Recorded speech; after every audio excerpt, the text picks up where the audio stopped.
Come right in. I'm glad you could make it. Hiya. Lieutenant and I are in the middle of a case, a murder case. If you'll be seated, we'll bring you up to date. Thank you very much. The coroner's office is sending the photographs right over. Fine. Oh, Pat, get me all the evidence in this Chambers case, will you? Yes, sir.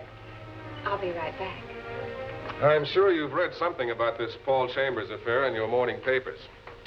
Chambers owned the Chambers Publishing Company. When he finished school, he was voted the man most likely to have his head bashed in. That's precisely the way the lieutenant found him last night. And you'll soon see what killed him. Thanks. The scene of the crime was Chambers Country Estate, about 30 miles from here. When the lieutenant got there, Chambers was sprawled out on the floor. This paperweight lay a few feet away from the corpse.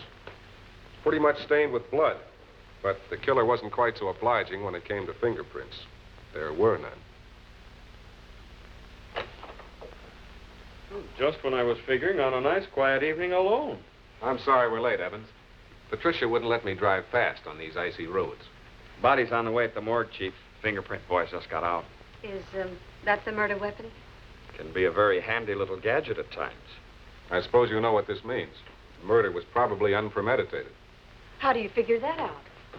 Well, whoever was in this room with Chambers tonight didn't come here with the intention of killing him. If he had, he would have brought along his own weapon. Then the murder must have been the result of some argument. Brilliant.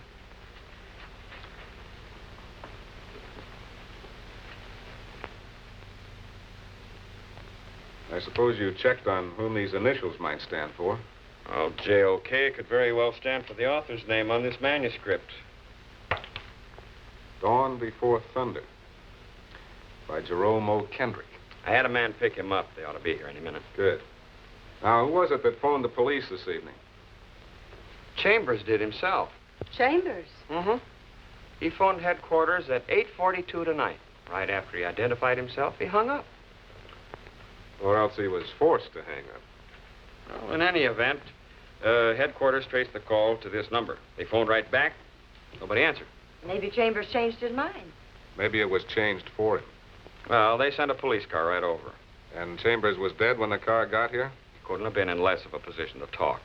Have you found anyone who could talk? Not a sign of anyone. I'd certainly like to know what brought Chambers out here on a night like this. What brought Chambers is a question.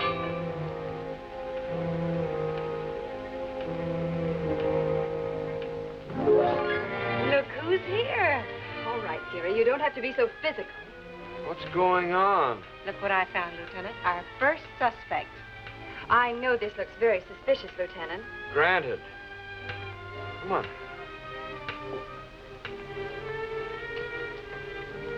Pat found her playing hide and seek in the hall behind the clock.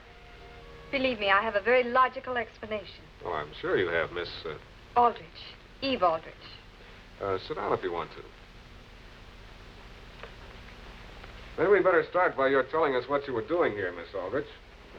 I came earlier this evening at Paul's, Mr. Chambers' request. He called me in town and asked me to meet him here. What did Mr. Chambers want to see you about? He wanted my ideas on illustrating a new book he's just accepted for publication. I've been doing most of Mr. Chambers' artwork in the past few years. Is this the book he had in mind? It could have been. Didn't you and Mr. Chambers discuss it? When I got here, Mr. Chambers was dead. Why didn't you call the police? I'll be very frank. It's better that way. Paul's past hasn't been a very tidy one. If I were found here, I knew I'd be part of a horrid scandal. I thought it best if it appeared I never came. But just as I was leaving, when the police arrived... So you hid behind the clock? I admit it looks dreadfully guilty. But there you have it. That's probably Patrolman Connors with the author of that manuscript. I can bring myself in, thank you. It's a little habit I picked up at the tender age of 3. I trust everything I say will be held against me, so I'll venture nothing more incriminating than a somewhat reluctant good evening. We should have brought an interpreter. You're Kendrick, huh? I assume you know what happened here tonight. One of your bulwarks of civic defense informed me in no uncertain terms. Alas, poor Paul. I always told him he'd never live to see 50. However, I didn't mean that I'd attend to it personally. Well, then maybe you can tell us who did. Well, well, well. If it isn't little Eva. Now tell me, why, with a corpse in the neighborhood, didn't I expect to see you? Jerome, darling, your fangs are showing. When I'm near you, my pet, I like to be dressed for the occasion.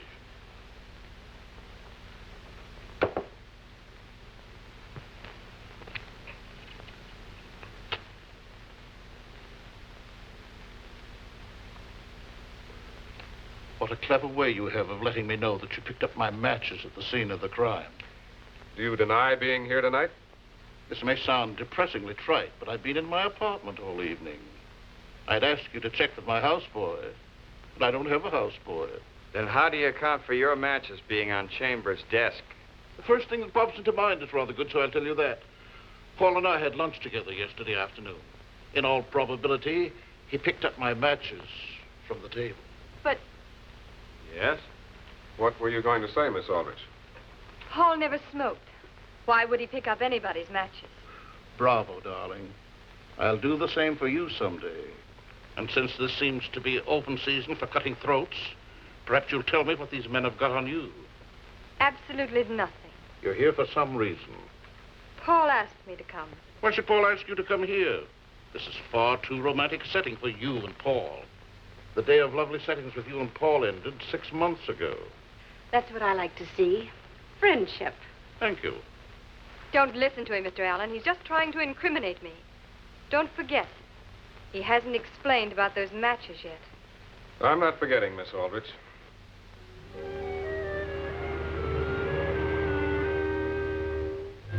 Police, huh? Oh, we just want to ask a few questions, Faber. I want to ask you about your boss, Paul Chambers. Oh, yeah, Chambers.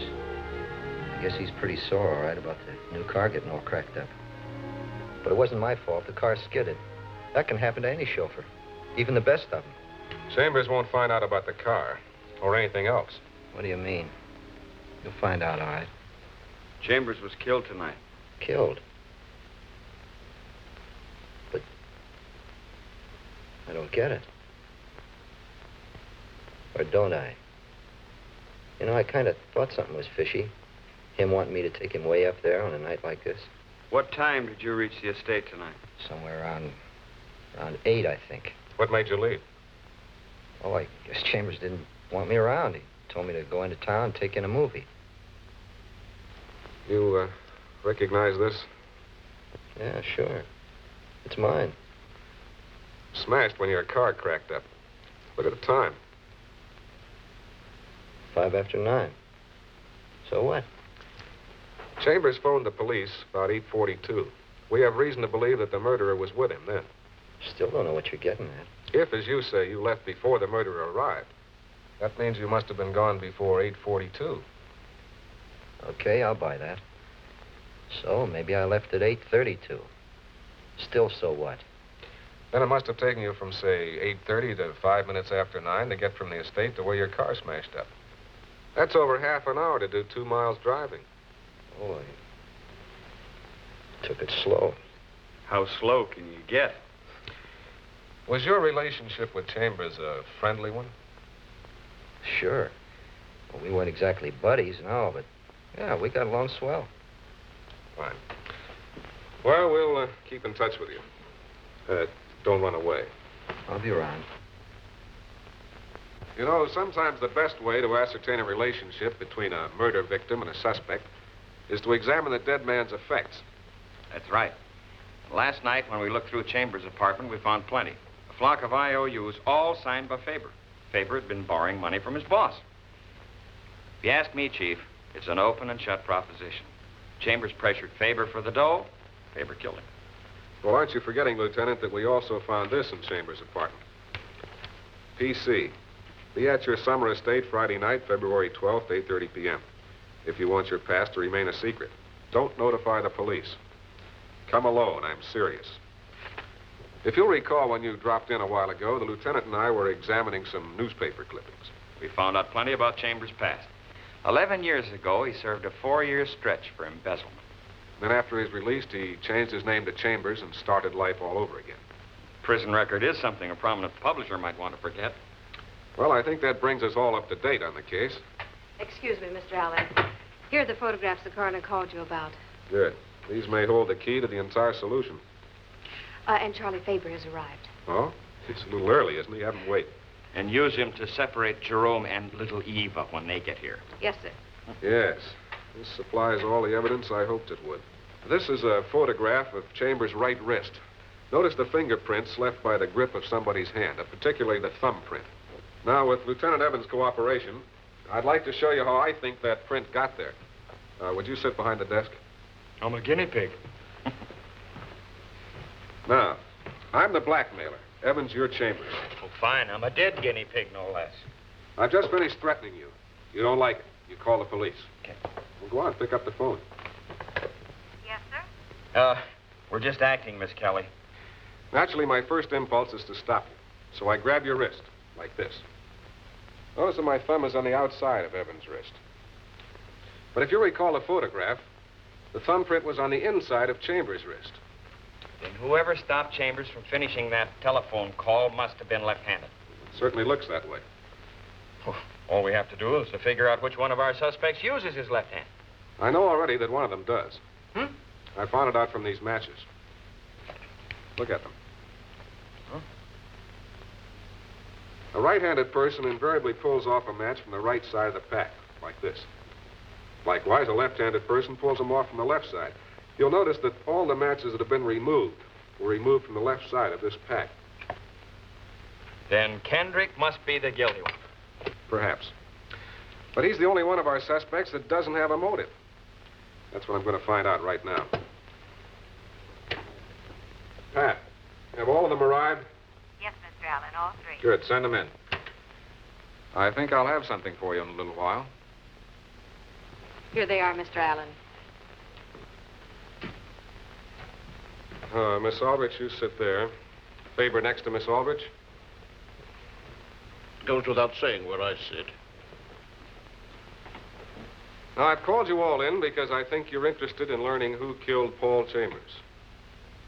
Evans, give him those pads and pencils. In a moment, I'll tell you why. I'm going to read you a letter. Listen carefully because I'll read it just once. Then I want you to write down that pad what I've read as best you can. Sign your name.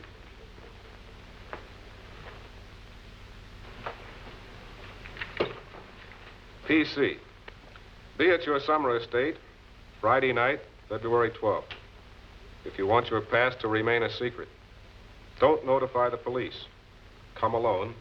I'm serious. All right, start writing.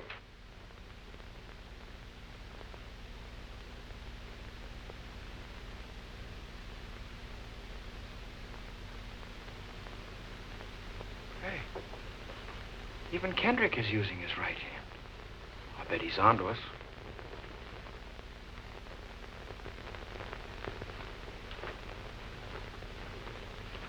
This takes me back to elementary school.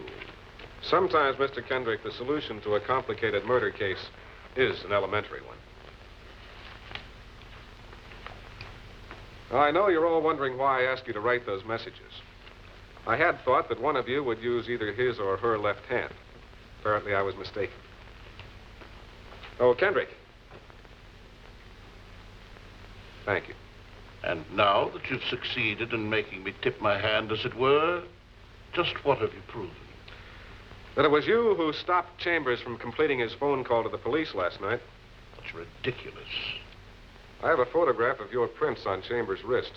I could book you on suspicion of murder on the strength of it. I can show you the photograph if you want. Never mind, Alan. I'll tell you what happened. Then you finally do admit that you were with Chambers last night. As I told you before, Chambers and I had lunch together the previous afternoon. We did discuss my novel, but Chambers didn't accept it. You mean he turned it down?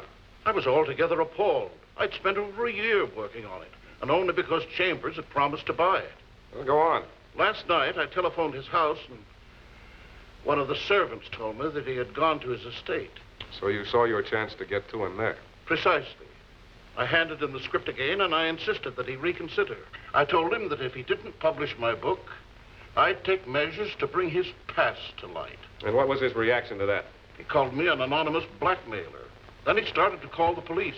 I became panicky, and I grabbed his wrist. And when that didn't stop him, you picked up the paperweight and killed him. No, I never touched him. Thank you, Kendrick. I put the pressure on you because I had to know how you figured in this. It just so happened that you blundered in on Chambers when he had a rendezvous with someone else. That someone else was one of you, too. Each of you had a motive. Yours, Faber, was a financial one. You owed Chambers a lot of money. Yours, Miss Aldrich, was romantic. Chambers was going to marry another woman. Something just gave one of you away, and here it is. When I read off that blackmail message, I purposely omitted one small detail, the exact time of the rendezvous. The murderer knew that time and subconsciously wrote it down, even though I hadn't mentioned it. Yes, Miss Aldrich. You arrived at the estate about 8:30. Kendrick was with Chambers, so you hid until he left. Then you confronted Chambers. You threatened him. Unless he gave up the other woman, you'd reveal his past. He refused. Then, in a fit of jealous rage, you hurled the paperweight at him. You didn't know that a police car was on its way to apprehend you as you left the estate.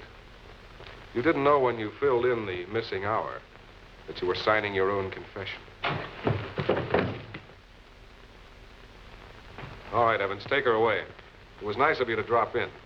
There'll be another case before you, a public prosecutor, soon.